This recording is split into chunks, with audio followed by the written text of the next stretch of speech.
दोस्तों, क्या आपने कभी सोचा है कि क्या किसी इंसान के बेइंतहा सब्र को देखकर आपकी पूरी जिंदगी बदल सकती है? आज हम यही जानेंगे, इसलिए इस वीडियो को अभी सब्सक्राइब कर लीजिए। ये कहानी है ज़ैद बिन साना की, जो एक बहुत बड़े आलिम थे और लगातार एक सच्ची राह की तलाश में थे। ज़ैद के पास किताबों का बहुत इल्म था, पर उनके लिए किसी रहनुमा के किरदार के बारे में सिर्फ पढ़ लेना काफ़ी नहीं था। उन्हें एक ठोस आंखों देखा सबूत चाहिए था कि अत्यधिक दबाव में वो इंसान कैसा बर्ताव करता है, क्योंकि कोई भी किरदार तब तक सिर्फ एक थ्योरी है जब तक मुश्किल वक्त में उसका असली इम्तिहान ना लिया जाए।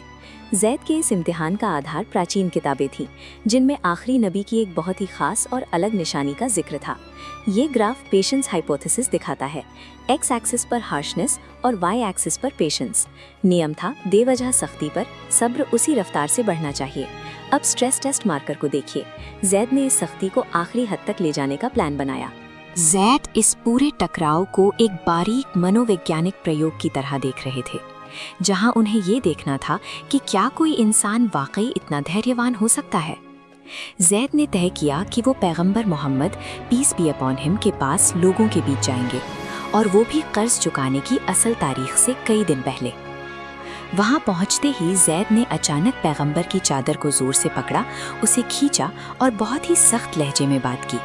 आगे देखिए कि पैगंबर ने इसका क्या जवाब दिया। जानने के लिए वीडियो में बने रहें और इसे अपने दोस्तों के साथ शेयर जरूर करें। इस तनाव के बीच एक और शख्स मौजूद थे, हजरत उमर रज़ी अल्लाह अन्हु, जिन्होंने इस पूरी बदतमीजी को अपनी आंखों से देखा। हजरत उमर का गुस्सा बेकाबू हो गया। उनका हाथ फौरन अपनी तलवार की मूठ पर चला गया, जिससे उस पल का खतरा और बढ़ गया। हजरत उमर का ये गुस्सा एक बिल्कुल आम और स्वाभाविक इंसानी रिएक्शन था। ये दिखाता है कि एक साधारण इंसान ज़ैद के इस टेस्ट में कितनी आसानी से फेल हो जाता। लेकिन इतने गर्म माहौल और हजरत उमर के गुस्से के बिल्कुल उलट पैगंबर का रिएक्शन एकदम शांत था। उनके चेहरे पर सिर्फ एक मुस्कान थी।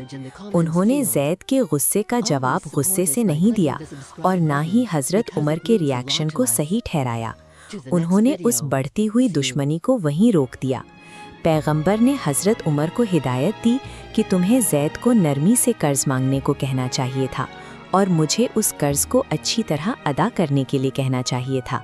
पैगंबर ने अपनी बातचीत के जरिए उस गहरी कड़वाहट को ख़त्म किया और टकराव के नियमों को ही बदल दिया।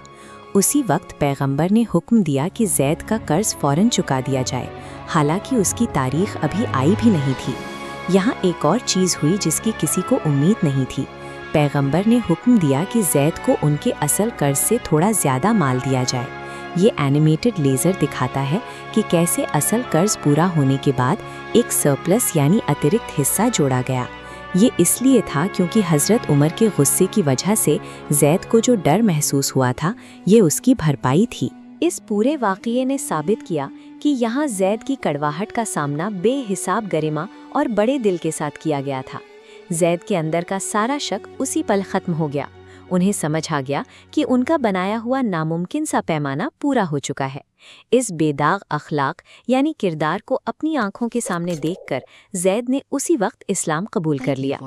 दुश्मनी के सामने अड़िग रहकर मेहरबानी दिखाना ही इंसान की असली और सबसे बड़ी ताकत है, जो किसी का भी दिल जीतने की क्षमता रखती है। सब्र में एक ऐसी ताकत है जो इंसान को हमेशा के लिए बदल सकती है। नीचे कमेंट में सुभान अल्लाह लिखें। इस चैनल को सब्सक्राइब करें। अल्लाह हाफिज।